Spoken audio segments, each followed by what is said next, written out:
안녕하세요. 나교장 안상현입니다. 요즘 심리 중에서도 가족 치료 관련해서 몇 가지 영상을 좀 올리고 있습니다. 오늘 제가 어, 후기 가족 치료 모델 중에 대표적인 해결 중심 단기 치료에 관련된 내용을 책 내용을 중심으로 하면서 좀 간략하게 정리를 좀 해보려고 하는데요.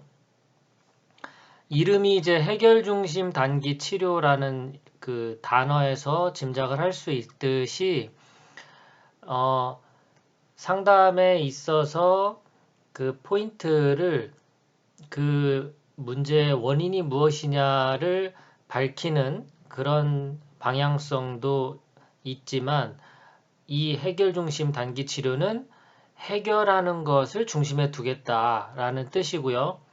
보통의 심리 상담이라는 것이 이제 치료 과정으로 사용이 되게 되면 장기에 걸쳐서 하는 경우가 대부분이죠. 그런데 이제 여기서는 이제 10회나 12회 같이 단기를 목표로 해서 치료하는 그런 가족 치료 심리 상담 방법이라고 볼 수 있을 것 같아요. 해결 중심 단기 치료의 창시자인 드세이저 라는 분이 이렇게 말씀하셨네요. 일어날 것으로 기대하는 것은 그 기대만으로도 우리의 행동에 영향을 미친다. 해결 중심 단기 치료에서는 알지 못함의 자세에 대한 부분을 아주 중요하게 다루는데요.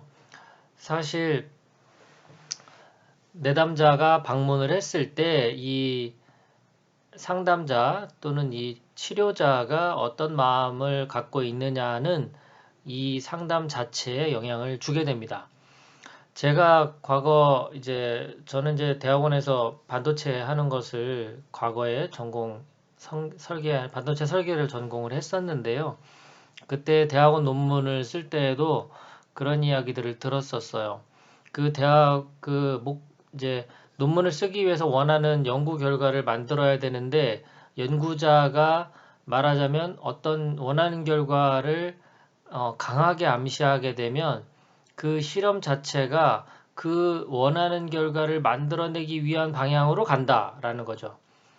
그러니까 정말 이 치료자, 상담자 입장에서 어떤 자기 의도를 갖지 않고 이 상담에 임한다라는 것은 굉장한 훈련 그리고 내공이 필요한 과정이라고 생각합니다. 자, 하나씩 한번 좀 살펴볼까요? 자, 우선 발달 배경을 좀 보면요. 1970년대 후반에 이제 앞서 말씀드린 대로 드세이저라는 분에 의해서 이제 해결 중심 단기 치료라는 상담 방법이 정리가 됐고요. 지금도 이제 계속해서 더 발전을 하고 있겠지만 이제 창시작격입니다. 초창기 만들어질 당시에는 1950년대에 이제 에릭슨의 최면 치료 방법 이 방법을 기반으로 해서 더 자기만의 방식을 더 만들어 나간 거죠. 문제의 원인을 파악하는 것보다는 해결책을 찾는 것에 더 초점을 맞춘 그런 상담 방법입니다. 그래서 나타나는 중요한 특징이 이제 첫 번째는 내담자가 가진 자원을 적극적으로 활용합니다. 해결 쪽에 초점을 두기 때문에 그렇죠. 그리고 두 번째는 심리적인 그런 장애의 원인을 찾거나 교정하거나 하는 그런 것에는 집중하지 않습니다. 이 현재 상황에 대해서 더 집중해지고 문제를 바라보는 관점이나 이거를 해결하는 데 있어서 내담자에게 많이 이렇게 자원을 활용하기 때문에 그 질문이 아주 중요한 그런 그 치료 기법이라고 볼 수가 있어요. 상담이든 코칭이든 어디나 이 질문의 중요성은 정말 아무리 강조해도 지나치지 않겠지만요. 이렇게 그 이 해결 중심 단기 치료에서는 더더욱이나 강조가 됩니다. 소크라테스 질문법이라고 해서 이제 내담자와 목표를 세우는 과정도 그렇고 내담자의 강점을 활용해서 문제를 해결해 나가는 것도 그렇고, 전부 이 질문법에 의해서 이제 이끌어가는 그런 방식이라고 볼 수 있습니다. 여기에는 아주 중요한 이제 믿음이 하나 내포가 되어 있는데, 이 문제 자체에 대해서는 내담자가 가장 잘 알고 그렇기 때문에 해결 방법 또한 잘 알 것이다 라는 것이 이제 여기에 신뢰를 믿음의 그런 어떤 기초가 되는 겁니다. 자, 이제 이 그 해결 중심 단기 치료를 실제 이제 상담에 시작을 하면서 이 방문한 내담자를 세 가지 유형으로 이제 나누게 됩니다. 첫 번째 방문형이라고 한다면요, 비자발적 내담자입니다. 말하자면 우리가 상담이나 코칭하다 보면 내가 원해서 그 오지 않는 분들이 있죠. 부모님이 보내서 올 수도 있고, 아니면 아내가 남편을 보낼 수도 있고, 직장 상사가 부하 직원을 보낼 수도 있고, 말하자면 내가 원해서 온 게 아니에요. 그런 사람들은 이제 두 가지 특징이 있죠. 문제를 인식하지 못합니다. 뭐가 이 문제가 있길래 나한테 지금 이런 치료를 받으라는 거야. 이제 이런 반감이 있을 수 있는 거고, 또 두 번째는 문제가 있다는 것을 알더라도 이 문제는 사실 다른 사람에게 있는 거야. 그러니까 내가 여기서 치료받아야 되는 게 아니야. 이제 이런 거죠.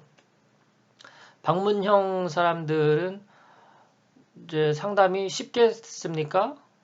아무래도 어렵겠죠. 스스로가 문제에 대해서 인식을 못하고 있기 때문이죠. 이제 이런 경우에는 또 질문을 통해서 또 다음 상담으로 이어지게 하고 문제를 발견할 수 있게 도와줄 수도 있겠죠.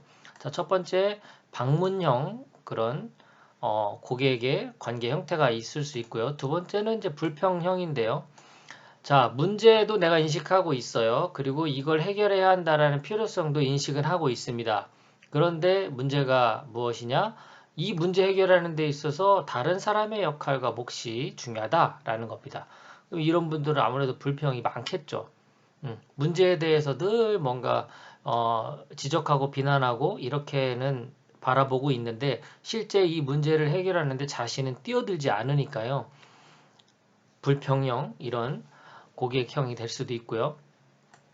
자, 마지막 세 번째, 이제 이 가장 이상적이라기 뭐하지만 그래도 진정한 고객 입장에서의 고객형입니다.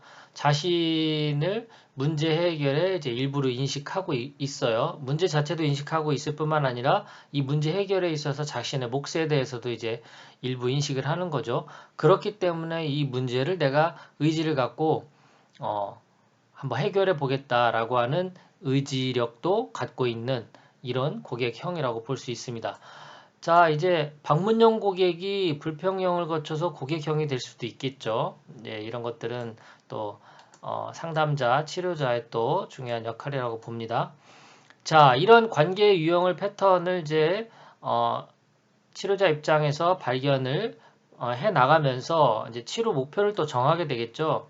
치료 목표는 앞서 말씀드린 대로 해결 중심 단기 치료입니다. 그래서 내담자가 원하는 목표 수립이 중요합니다. 치료자가 그 목표를 정해주는 것이 아니죠. 코칭과 굉장히 유사한 방법이라고 볼 수 있죠. 이렇게 목표를 설정하는 데 있어서 지침이 이제 있습니다. 7가지가 있는데요. 첫 번째, 내담자에게 중요한 것을 합니다. 치료자에게 중요한 것이 아닙니다. 작은 것부터 합니다. 그리고 구체적이고 명확한 눈에 보이는 행동을 중심으로 합니다. 자, 요 네 번째가 참 중요한데요. 무엇 하지 말라라고 하는 문제가 되는 행동을 없애는 것보다 이제 더 나아지기 위해서 어떤 것들을 노력해야 될까 해서 긍정적인 행동으로 시작을 합니다. 지금 여기서 시작을 하는 거예요. 뭐 5년 뒤, 10년 뒤 그런 거 없습니다. 그렇기 때문에 작은 것, 중요한 것, 작은 것, 그리고 구체적인 것 이렇게 시작을 하는 거겠죠. 현실적이고 성취 가능한 것으로 합니다.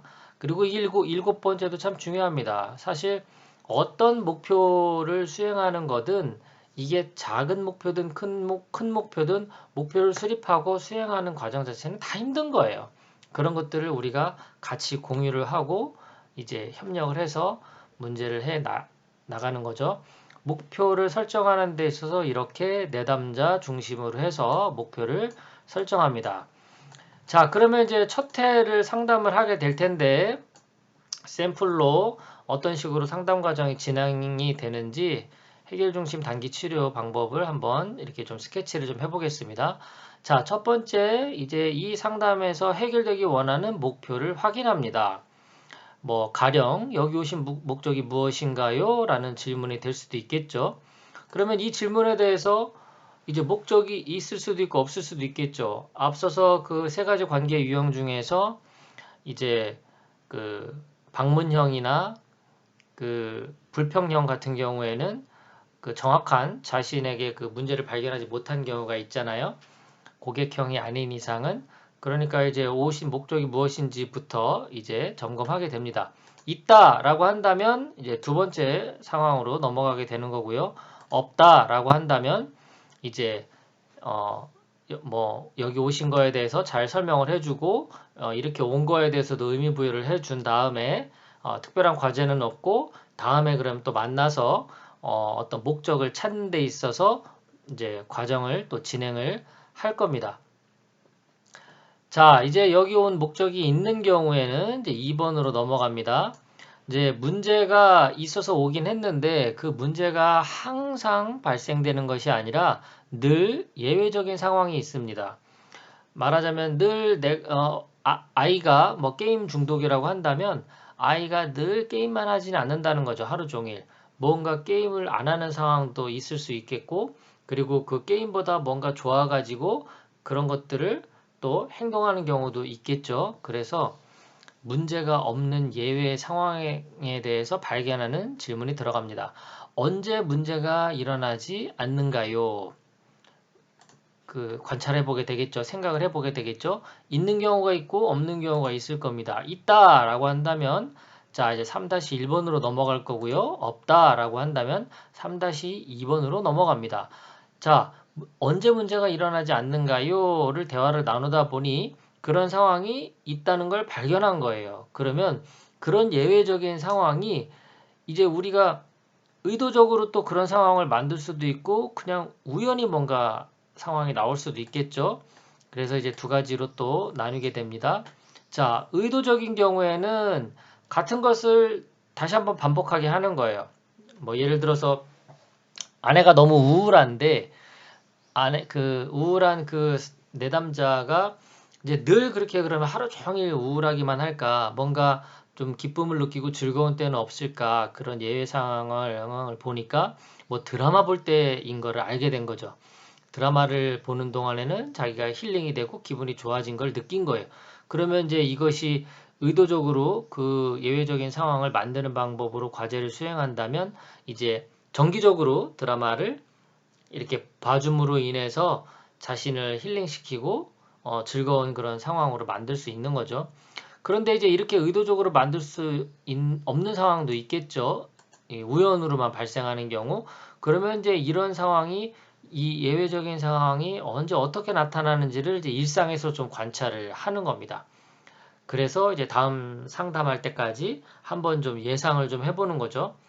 이런 그 항상 내가 이제 문제라고 생각하는 그 상황만 존재하는 것이 아니라 가끔 예외적인 상황이 나오는데 그때가 언제인가 그런 상황을 관찰해 본 다음에 다음 상담까지 그런 상황이 또 우연적으로 발생하는지를 내가 한번 관찰을 해보는 단계입니다. 자, 이제 이렇게 예외적인 상황이 있는 경우에는 이제 3-1번으로 가서 이 과정을 지나간 거고요. 그 다음에 이제 3-2번으로 가서 기적 질문이라고 합니다. 이제 이런 내가 문제 상황이라고 했는데 늘 그 문제 상황에만 내가 있는 것 같아요. 그렇다면 이제 기적 질문은 쉽게 이야기하면 만약에라는 가정법적인 질문이라고 보면 됩니다. 그래서 예를 들어서 이제 어떤 기적이 일어났을 때를 예상해 보는 거죠. 그런 것처럼 만약을 상상해 보는 건데요. 문제가 해결되면 어떻게 다르게 행동할까? 이제 이런 질문에 찾아보는 거예요. 그래서 예외적인 상황을 설정할 수도 있고 아예 또 그런 상황을 아예 못 발견할 수도 있습니다. 예외적인 상황을 설정하게 된다면 이제 새로운 과제로서 그런 이제 상황이 일어난 것처럼, 그런 기적이 일어난 것처럼 내가 행동해보고 관찰해보는 거예요. 이런 상황이 어떤 예외적인 상황으로 나에게 오지 않는다면 내가 그 상황을 이제 상상한 다음에 그런 상황이라고 가정을 하고 어떻게 행동할 것인가 이제 이렇게 관찰하게 하는 거죠. 뭐 예를 들어서 남편이 이제 늘 술을 많이 드시고 밤늦게까지 이제 늦게 들어오시고 한다. 그러면 이제 그런 일찍 들어오는 상황이 평소에 일어나지 않아. 그런 기적이 참 잘 발생이 안 돼. 그러면 내가 이제 기적 상상을 해보는 거죠. 만약에 남편이 일찍 들어온다라고 한다면 그러면 어떻게 평소와 다르게 행동하시겠어요? 이렇게 그 질문이 들어갈 수도 있는 겁니다.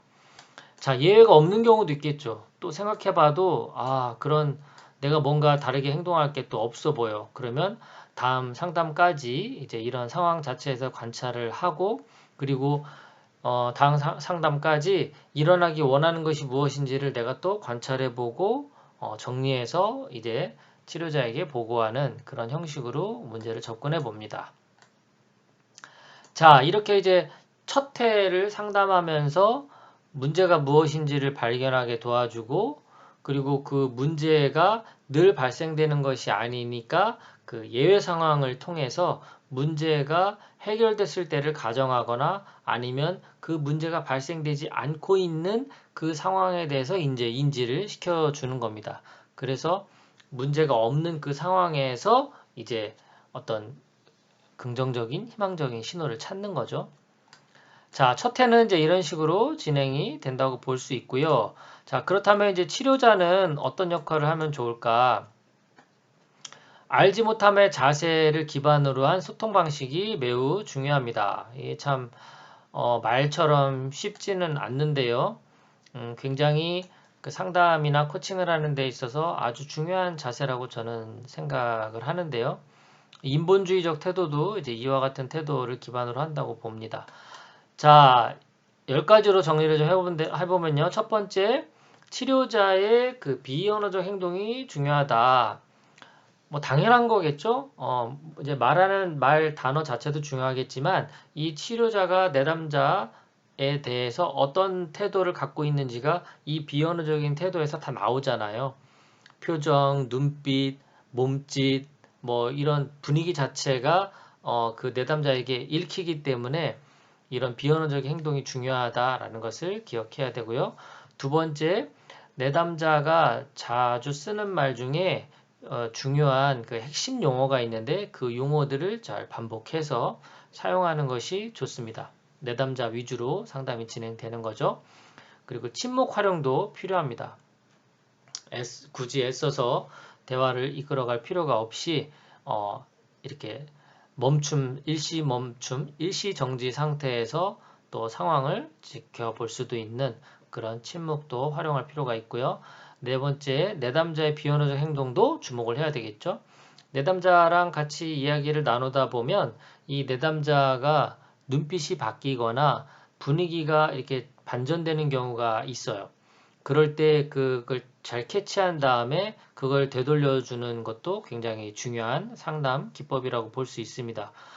그리고 그 내담자는 그것을 좀 작게 또는 하찮게 여길 수가 있는데 그럴 때 치료자 입장에서 의미부여를 통해서 어떤 깨달음을 이끌어낼 수도 있습니다.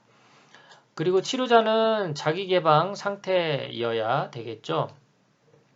모든 걸 다 오픈을 할 필요는 없지만 자신의 이야기를 할 수 있을 때는 자신의 이야기도 할 수 있는 거고 그리고 그런 개방된 상태에서만 아무래도 내담자 중심으로 해서 문제를 찾고 해결하는 데 도움이 될 겁니다. 과정에도 이제 좀 주목을 해야 됩니다. 결과 자체만 얻는 것뿐만 아니라 이 진행되는 과정 자체도 중요하고요. 그리고 여기 칭찬이라고 있는데요. 뭐 찬사나 지지 정도입니다. 뭐 의미 없는 칭찬 이런 건 될 수가 없겠죠. 네. 아까 그 비언어적인 행동에서 그걸 캐치하는 것처럼 지지해주고 믿어주고 인정해주고 수용해주고 이런 것들이 전부 다 어떤 칭찬이라는 영역에 들어갑니다. 내담자의 어떤 지각 확인 이런 것도 필요하고요. 내담자의 초점 돌리기, 해결 중심적 대화 확대까지 이렇게 다양하게 치료자 역할, 알지 못함의 자세를 기반으로 한 소통 방식이라고 볼 수 있습니다. 조금 더 이제 구체적으로 질문을 어떻게 들어가는지 보면요. 이제 해결지향적 질문이라고 하는데요. 첫 번째 상담 전 변화 질문입니다. 예를 들면 처음 상담 신청했을 때와 오늘 오시는 사이에 상황이 좀 나아진 경우가 많아요. 혹시 그런 변화를 경험하셨나요? 이렇게요. 이런 분들이 있습니다. 그러니까 내가 상담을 하기로 마음을 먹음으로 인해서 자기 자신이 짊어지고 있던 그런 무게를 덜어낼 수도 있고, 그리고 이제 문제를 해결하기 위해서 내가 적극적으로 의지를 냈기 때문에 이제 변화를 경험하는 경우도 있습니다. 두 번째 예외 질문이라고 해서 최근 이제 문제가 일어나지 않은 때는 언제였나요? 해서 아까 그 예외 상황에 대해서 찾아보는 그런 질문이 있었잖아요. 바로 이런 질문입니다. 문제가 늘 발생되는 것이 아니라 어느 순간에는 문제가 또 발생되지 않을 때가 있거든요. 그럴 때가 언제인지를 이제 파악해 보는 겁니다. 세 번째 기적 질문은요. 자, 내일 기적이 발생해서 모든 문제가 해결됐다고 가정을 했을 때 무엇을 보면 기적이 일어났다는 것을 알 수 있을까요? 해서 그 변화를 같이 한번 탐색해 보는 거죠. 만약에 라는 그런 패턴의 질문입니다. 자, 네 번째 척도 질문은요. 이제 1부터 10까지의 척도에서 지금은 몇 점일까요? 이제 이렇게 물어보는 겁니다. 자기 자신을 이제 객관적으로 보게끔 도와주는 거고요. 그리고 이것이 심각한지 또 그렇지 않은지에 대해서도 서로 가늠하기 위한 그런 질문 중에 하나라고 볼 수가 있습니다. 1부터 10까지 지금 몇 점일까요? 이렇게 물어보고요. 다섯 번째 대처 질문인데요. 자, 이제 어떤 어려운 상황을 예를 들어 이혼 직전에 부부라고 한다면 남편이 폭력을 행하고 주사가 있고 이제 이런 것들을 이제 상황을 들은 거예요. 그러면 여기서 이제 그런 힘든 상황을 그럼 어떻게 지금까지 견딘 건가요? 이제 이런 것들을 이제 대처한 것에 대한 질문을 이제 드려보는 그런 겁니다. 그 다음에 이제 관계성 질문은요. 자기와 이제 중요한 관계에 있는 사람들의 입장에서 그 상황을 바라볼 수 있게 도와주는 질문이라고 볼 수 있습니다. 가령 남편은 자신에게 가장 도움되는 것이 무엇이라고 할까요? 해서 가장 중요한 사람 중에 한 명인 남편 입장에서 도움되는 게 무엇인지를 내 입장에서 한번 생각해 보면서 그러면 이제 관계성 질문을 통해서 상대의 욕구를 파악할 수도 있거든요. 보통 갈등 관계에서는 내 욕구를 중심으로 말을 하게 돼 있는데 이렇게 상대 입장에서 생각해 봄으로 인해서 상대는 이런 걸 원할까? 이렇게 가늠해 보는 것이 상대의 욕구를 또 파악하는 또 중요한 방법 중에 하나입니다. 자, 이제 악몽 질문이라고 해서요. 이제 이거는 기적 질문하고 비슷한데 이제 긍정적인 차원에서의 만약에 이런 일이 벌어진다면이 아니라 이제 안 좋은 쪽으로 상상을 해보는 겁니다. 갑자기 문제가 더 악화가 돼서 무엇을 보면 악몽 같은 일이 벌어진 것을 알 수 있을까요? 이렇게 최악의 상황에 대해서도 이제 그런 상황들을 상상해 봄으로 인해서 인식하게 만들어주는 거죠. 여덟 번째, 간접 칭찬인데요. 그렇게 하는 것이 건강에 좋다는 것을 어떻게 하셨나요? 이렇게 묻는 거예요. 사실 직접적으로, 우와, 정말 건강 관리를 잘 하시네요. 이렇게 하는 것도 상대방에게 칭찬하는 효과가 있겠지만, 사실 이런 간접 칭찬이 훨씬 더 효과적입니다. 뭔가 성공한 사람이 있다면 그 사람에게 대단하십니다. 정말 훌륭하세요. 이렇게 하는 것도 좋겠지만, 어떻게 그렇게 하는 것이 그런 기업의 성공에 좋다는 것을 아셨나요? 이렇게 하면서 물어봐 준다면 아주 그분이 즐거운 마음으로 대답을 해줄 겁니다. 자, 마지막으로 그 외에 또 무엇 있나? 뭔가 답변을 얻었어요. 그 다음에 뭐가 더 있을까요? 한 가지만 더 말씀해 주시겠어요? 이렇게 one more thing 이렇게 물어보는 겁니다. 이런 방식으로 이제 질문을 할 수 있는 겁니다. 자, 제가 이제 이렇게 정리를 좀 해봤거든요. 자, 해결 중심 단기 치료 방법에 대해서 어떤 개념을 갖고 있는지, 그리고 3가지 관계 유형 말씀드렸고, 치료 목표 선정하는 방법, 그리고 첫 회를 상담할 때 그 상담 과정, 그리고 치료자의 역할, 해결 중심이기 때문에 알지 못함의 자세로서 어떻게 의사소통하는지에 대한 치료자 역할 말씀드렸고, 마지막으로 이제 한 가지 해결 지향적 질문들에 대한 구체적인 사례를 들어봤습니다. 네, 끝까지 또 경청해 주셔서 감사합니다. 즐거운 하루 되세요. 고맙습니다.